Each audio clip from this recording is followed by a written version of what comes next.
जय भगवान। सनातन संदेश के माध्यम से मैं निसर्ग पंड्या आपका अभिवादन करता हूँ। चलिए सुनते हैं अनंत चतुर्दशी व्रत की कथा। इस व्रत का जिक्र पुराणों में भी मिलता है। महाभारत के समय पांडव जुए में अपना सारा राजपाट हार कर वन में कष्ट भोग रहे थे, तब भगवान श्री कृष्ण ने अनंत चतुर्दशी व्रत करने की सलाह दी थी। श्री कृष्ण ने युधिष्ठिर से कहा था कि अगर वह विधिपूर्वक अनंत भगवान का व्रत करेंगे तो उससे उनका सारा संकट दूर हो जाएगा और खोया राज्य वैभव फिर से प्राप्त हो जाएगा। इस संदर्भ में श्री कृष्ण ने उन्हें जो कथा सुनाई थी वो सुनते हैं। प्राचीन काल में सुमंत नाम का एक नेक तपस्वी ब्राह्मण उसकी पत्नी दीक्षा के साथ गृहस्थ जीवन व्यतीत कर रहा था। उसकी एक धर्मपरायण तथा ज्योतिर्मयी कन्या सुशीला थी। सुशीला जब बड़ी हुई तो उसकी माता दीक्षा की मृत्यु हो गई। पत्नी के मरने के बाद सुमंत ने कर्कशा नामक स्त्री से दूसरा विवाह कर लिया। सुशीला का विवाह ब्राह्मण सुमंत ने कौंडिन्य ऋषि के साथ कर दिया।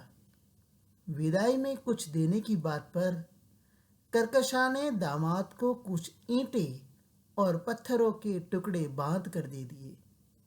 कौंडिन्य ऋषि दुखी होकर अपनी पत्नी को लेकर अपने आश्रम की ओर चल दिए, परंतु रास्ते में ही रात हो गई। वे नदी तट पर संध्या करने लगे। सुशीला ने देखा वहां पर बहुत सी स्त्रियां सुंदर वस्त्र धारण कर किसी देवता की पूजा कर रही थी। सुशीला के पूछने पर उन्होंने विधिपूर्वक अनंत व्रत की महत्ता बताई। सुशीला ने वहीं उस व्रत का अनुष्ठान किया और 14 गांठों वाला डोरा हाथ में बांधकर ऋषि कौंडिन्य के पास आ गई। कौंडिन्य ने सुशीला के इस डोरे के बारे में पूछा तो उसने सारी बात बता दी। उन्होंने डोरे को तोड़कर अग्नि में डाल दिया। इससे भगवान अनंत जी का अपमान हुआ। परिणामतः ऋषि कौंडिन्य दुखी रहने लगे। उनकी सारी संपत्ति नष्ट हो गई। इस दरिद्रता का उन्होंने अपनी पत्नी से कारण पूछा तो सुशीला ने अनंत भगवान का डोरा जलाने की बात याद दिलाई। पश्चाताप करते हुए ऋषि कौंडिन्य अनंत डोरे की प्राप्ति के लिए वन में चले गए। वन में कई दिनों तक भटकते भटकते निराश होकर एक दिन भूमि पर गिर पड़े। तब तब अनंत भगवान प्रकट होकर बोले, हे कौंडिन्य, तुमने मेरा तिरस्कार किया था, उसी से तुम्हें इतना कष्ट भोगना पड़ा। तुम दुखी हुए, अब तुमने पश्चाताप किया है। मैं तुमसे प्रसन्न हूं। अब तुम घर जाकर विधिपूर्वक अनंत व्रत करो। 14 वर्ष पर्यंत व्रत करने से तुम्हारा दुख दूर हो जाएगा। तुम धन धान्य से संपन्न हो जाओगे। कौंडिन्य ने वैसा ही किया और उन्हें सारे कलेशों से मुक्ति मिल गई। श्री कृष्ण की आज्ञा से युधिष्ठिर ने भी अनंत भगवान का व्रत किया, जिसके प्रभाव से पांडव महाभारत के युद्ध में विजयी हुए तथा चिरकाल तक राज्य करते रहे। अनंत चतुर्दशी के दिन वर्ती सुबह स्नानादि नित्य कर्मों से निवृत्त निराहार रहते हुए कलश की स्थापना करें और भगवान विष्णु की तस्वीर वहां पे रखें।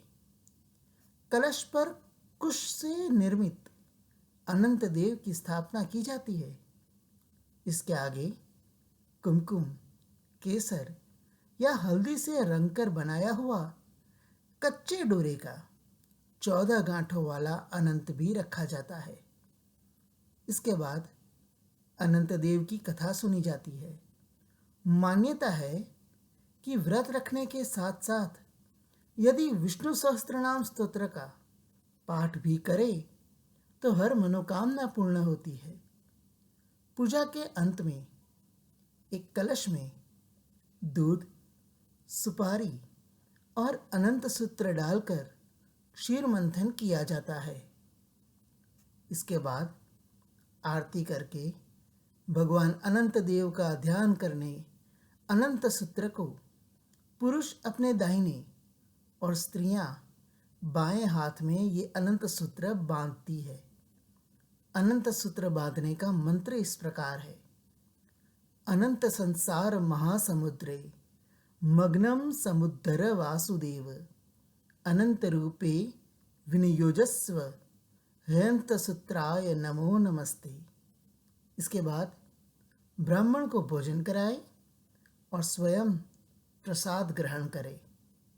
इस तरह वैदिक पद्धति से पूजन करने से मनुष्य को जीवन में अपार धन धान्य, सुख, समृद्धि तथा सौभाग्य की प्राप्ति होती है। जय भगवान।